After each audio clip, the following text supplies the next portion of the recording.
Hello dear students, welcome to the course of Engineering Thermodynamics. Myself Mihir Misri, Assistant Professor from Mechanical Department of LJ Institute of Engineering and Technology. So today we are going to continue our session on entropy chapter, and now we are going to discuss about temperature entropy plot.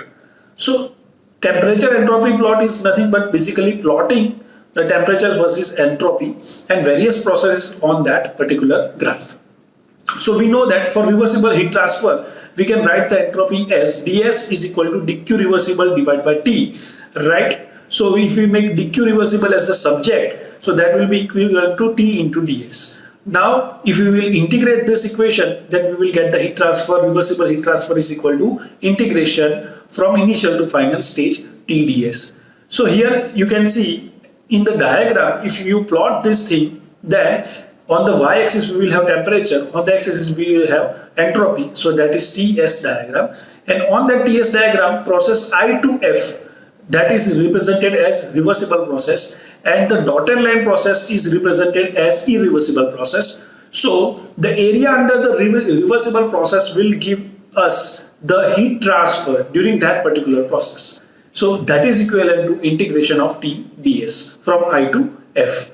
So graphically you can plot like this. Okay, so if you recall, then I have already told you in the initial days of the subject that if you plot any curvature on the TS diagram, that will give you the heat transfer during that particular process. Okay, so now let us move further.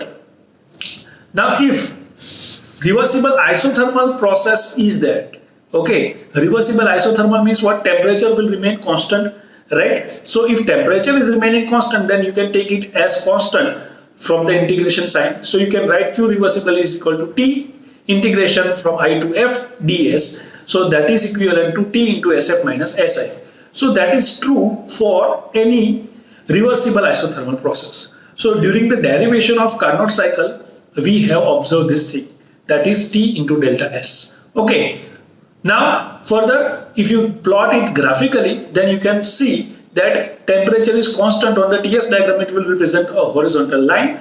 So area under that horizontal line will give you T delta S. That is nothing but the heat transfer during that particular process. Okay. Now if the process is reversible and adiabatic, so what will happen? We know that if process is reversible and adiabatic, then dq will be equal to 0.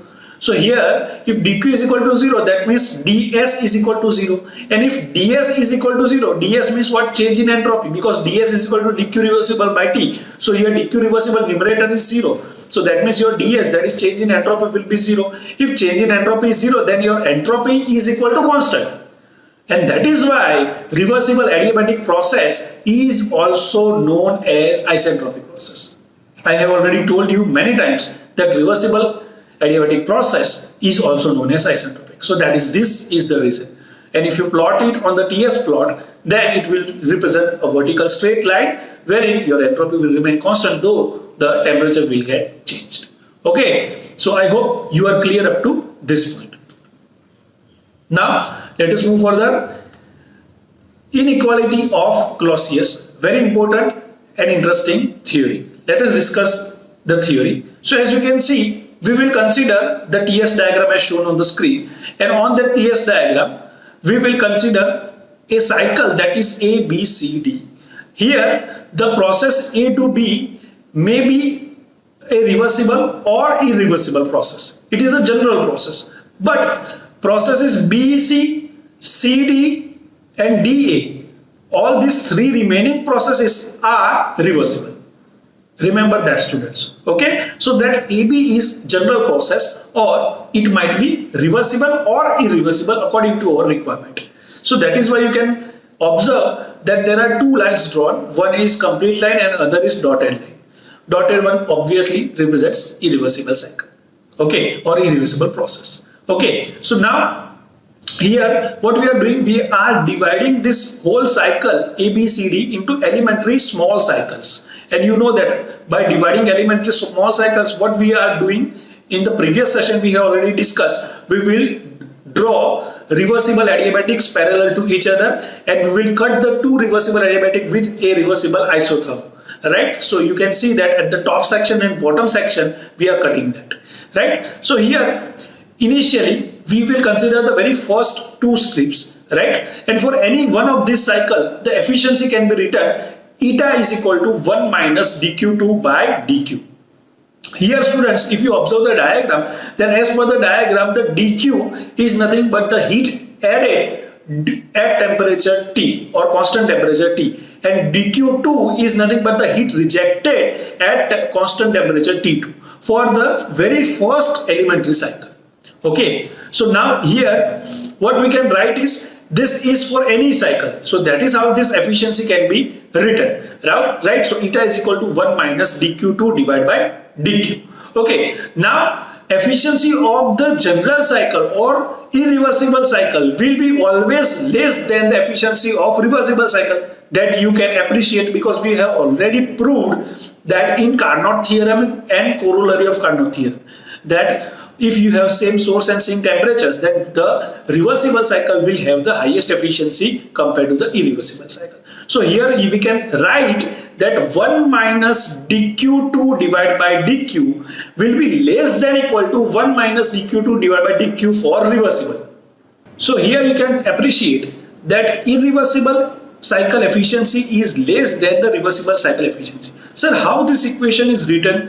Why you have written the reversible at the bottom of the bracket? Simple students, observe the first elementary cycle. So according to the first elementary cycle, the topmost position or the topmost process, that is constant temperature process, that can be visualized as reversible also or irreversible also. Okay, so that is why if it is irreversible, then the efficiency for irreversible cycle will be 1 minus dq2 by dq. And if it is reversible, then the efficiency for the reversible cycle will be 1 minus dq2 divided by dq. But that we will write reversible. Okay, so now what will happen? If we will neglect the 1 and 1 from both sides, from the rule of mathematics, we can write that dq2 divided by dq will be greater than equal to dq2 divided by dq reversible. Okay, so here you can appreciate that by the rules of mathematics, that if you will neglect the negative sign, then the less than equal to sign will be converted into greater than equal to sign. Further, if we reverse or take the reciprocal of these two terms, then also the sign will get changed. That means, let us see that simple dq divided by dq2 will be less than equal to dq divided by dq2 for reversible. Now we know that if reversible processes are there or reversible cycle is there, then we can take heat transfer ratio equivalent to temperature transfer ratio, right? So here we can write dq by dq reversible, dq2 reversible is equal to T divided by T2, because corresponding to dq heat transfer the temperature is T, and corresponding to dq2 heat transfer the temperature is T2. This equation dq divided by dq2 is equal to T divided by T2 can only be written for reversible cycle. Keep that thing in your mind. Okay, so now what I can do? Now simple, in the above equation where dq by dq2 reversible is written, I will replace that equation by, or that term by T divided by T2. So let us write down the new equation. So dq divided by dq2 will be less than equal to T divided by T2. Now I can also rearrange that. So as dq by T will be less than equal to dq2 by T2. Now here this can be written dq by T is less than equal to dq2 by T2. This correlation can be written for any process AB. But specifically, if the process is reversible, then you know that dq reversible by T will give you entropy change, because in the previous section we have already proved that dq reversible by T will give us the entropy change during that particular endpoints. So I can write ds as equivalent to dq reversible by T. Now here observe students, dq by T is at the top section, that is the general process for AB, and dq2 by T2 is corresponding to a reversible process. I am repeating again, dq by T is written for a general process. That process can be reversible or irreversible. But dq2 by T2 is written for reversible process. So here instead of dq reversible by T, I can write dq2 divided by T2, because dq2 by T2 is corresponding to reversible process. I hope you are getting my point. right? So at the bottom side you can observe that ds is equal to dq reversible by t is equivalent to dq2 divided by t2. Okay, hence for any process, what I will do now, I will replace this dq2 by t2 is equivalent to ds for reversible cycle or reversible process, you know that. So here on the top side, from this equation where we have the ratio of dq2 by t2, instead of that ratio I will write simple ds. So for any process I can write dq by t will be less than equal to ds. Clear? And if it is a cycle, then for the whole cycle I can write integration of dq by t will be less than equal to integration of ds. Clear, students? Now here entropy is a property and cyclic integral of the entropy will be always 0, right? If I have already told you during, if you recall, the lecture of energy is a property, first law of thermodynamics. During that time I have told you that if any quantity is having integration equal to 0, that means it is a property, okay? Or vice versa. If any quantity is a property, then its integration for a closed cycle will be always equal to 0, right? That means what, sir? That means if cycle is existing, then the net transfer of that particular quantity will be 0. Okay, for example, entropy is a property. That means if you go from process 1 to 2 by a reversible process and you are going back from 2 to 1 by same reversible process, that will complete or constitute a cycle, right? So during that cycle, total entropy change will be 0. Because you have reached to the initial state again, and that was the concept of the cycle, that is your final state is identical with the initial state. So at that time the cycle will execute, and for that cycle any property will have the value is equal to 0.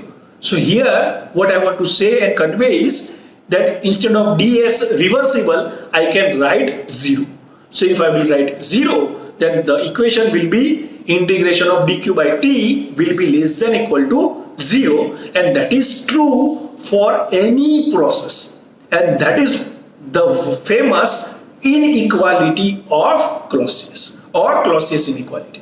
So according to this inequality, let us segregate the various cases. There are 3 cases. The very first case is if dq by t is equivalent to 0, okay, at particular constant temperature, if any heat transfer is taking place, and for that whole cycle if you integrate these terms, then it will have 0 value. If such thing is occurring, then your cycle is reversible. If dq by t integration is less than 0, then the cycle is irreversible and possible. And if dq by t integration is greater than 0, then it is impossible cycle because it violates the second law of thermodynamics. Okay, so these 3 results are very important, students. Keep that in your mind. Very simple concept. Simple. See, whatever process is taking place, during that process if you take the ratio of 2 quantities, that is dq divided by t, and during that particular cycle if the ratio is 0, then it will be reversible, and if the ratio is less than 0, it will be irreversible. If the ratio is greater than 0, it will be impossible because it will violate the second law state. I hope it is clear up to this point. Thank you.